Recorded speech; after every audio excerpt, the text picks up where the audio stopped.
cours de cette escapade en Roussillon, nous vous proposons de traverser le département d'ouest en est, des Pyrénées jusqu'au littoral. Cette balade œnotouristique sera l'occasion de découvrir la capacité de nos vignes à s'épanouir à différentes altitudes, sans jamais trop s'éloigner d'un fleuve si cher aux yeux des Catalans, la Tête. Pour notre première étape, rendez-vous sur les hauteurs de Perpignan, au Palais des Rois de Majorque, qui domine la capitale roussillonnaise. C'est ici que nous a donné rendez-vous Jean-Claude Estirac pour nous expliquer le rôle de la commande majeure. Bonjour Jean-Claude. Bonjour Fanny. Alors quel est le rôle de la commande majeure et êtes-vous les ambassadeurs de la tradition vitivinicole en Roussillon? Dans la lettre patente qui nous a été remise par les rois d'Aragon en 1374, le droit et le devoir de la vigne et du vin et la fidélité à notre terre de Roussillon. Tout est dit là-dedans. Notre rôle est de faire reconnaître tous les vins de Roussillon, tant en France qu'en Europe. Fondée en 1374, du temps où le Roussillon n'était pas encore français, cette confrérie est l'une des plus vieilles d'Europe. Après des siècles de silence, elle a été réactivée en 1964. Elle intronise chaque année de nouvelles personnalités. Et depuis 1991, la commande majeure organise une vente à la criée d'un vin pas comme les autres.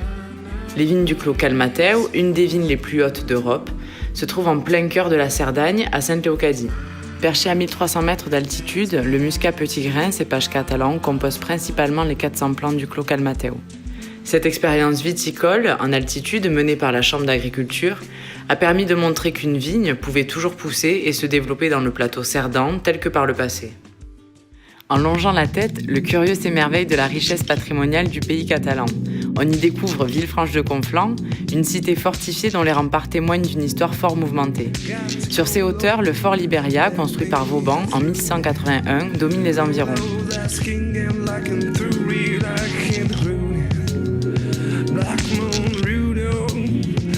Les vignes ne sont jamais trop loin. À Tarerac et dans ses environs, elles sont juchées à plus de 500 mètres d'altitude, ce qui donne au vin leur fraîcheur et leur typicité.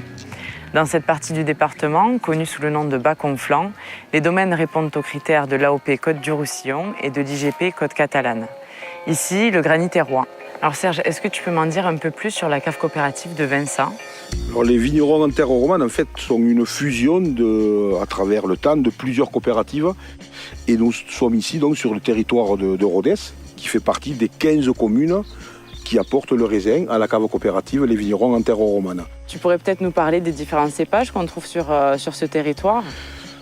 Cépages traditionnels roussillonnais, dont en rouge, rosé, syrah, grenache, carignan, avec une spécificité un peu plus sur des blancs, où on retrouve donc des macabeux, de la marsane, du vermentino et du chardonnay. Alors du coup, cette altitude-là, justement, elle va donner une note particulière à vos vins? Eh bien, si vous voulez, on a vraiment des vins, justement, où la caractéristique va être la fraîcheur, et où les vins vont pouvoir profiter de la fraîcheur des nuits, de la rosée du matin, et on a des rosés, des blancs avec une acidité, une fraîcheur exceptionnelle.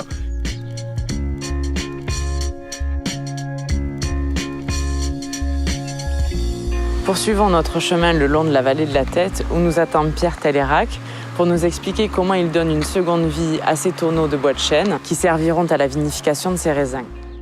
Alors concrètement, comment tu t'y prends, Pierre, pour recycler ces tonneaux? Alors, bien sûr, pour recycler ces tonneaux, ça ne s'apprend pas comme ça. Il faut obtenir une certaine dextérité, tu vois. Il faut savoir manier le marteau, la chasse.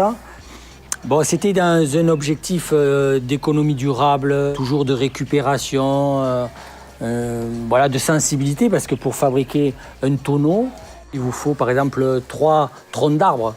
Donc il y a beaucoup de déchets et j'ai appris avec le temps et un grand professeur qui est André Lallemand, un ancien tonnelier, j'ai appris à les démonter, les raboter et les réchauffer, les refermer, remettre le fond et les rendre étanches. Et ensuite, on va retrouver, si vous voulez, cette odeur de fumée, de vanille, de caramel. On va le retrouver dans le vin.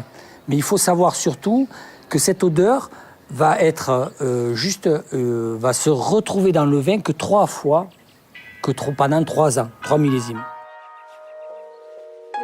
Pour que le grand public soit conscient du savoir-faire viticole et de la qualité de nos vignobles, de nombreuses démarches œnotouristiques sont développées aux 4 coins de notre département. Bonjour Noël. Bonjour.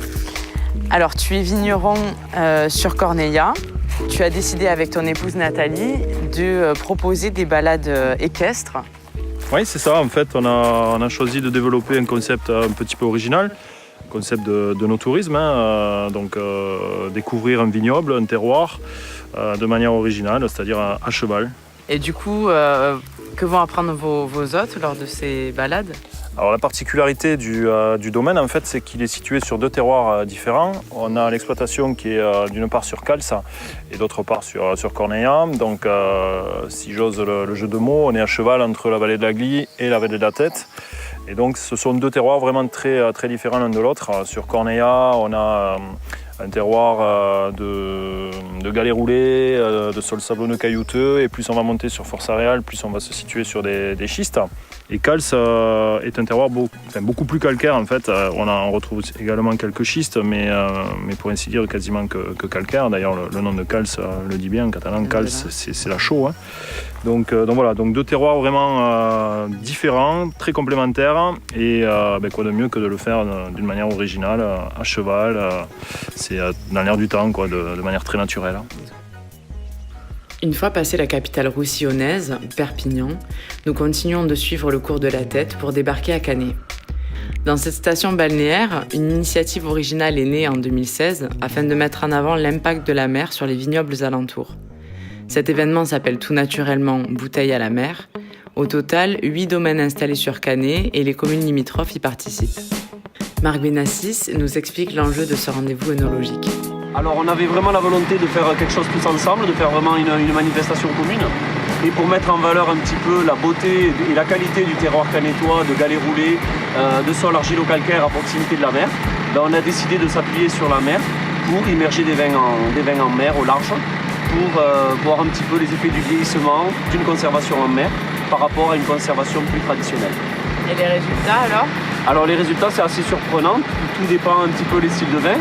En grande majorité on immerge des blancs et des rosés, il peut nous arriver aussi d'immerger des rouges, mais on a des résultats très surprenants où on a des vins qui vont plus vers la salinité, avec beaucoup de fraîcheur, et c'est très intéressant de comparer des vins élevés en mer avec des vins élevés de manière plus classique.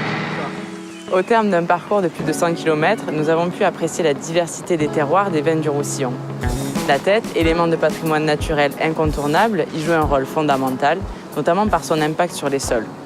De l'extrême rudesse du climat cerdant à la douceur méditerranéenne, la palette de goûts proposée par nos cépages est infinie.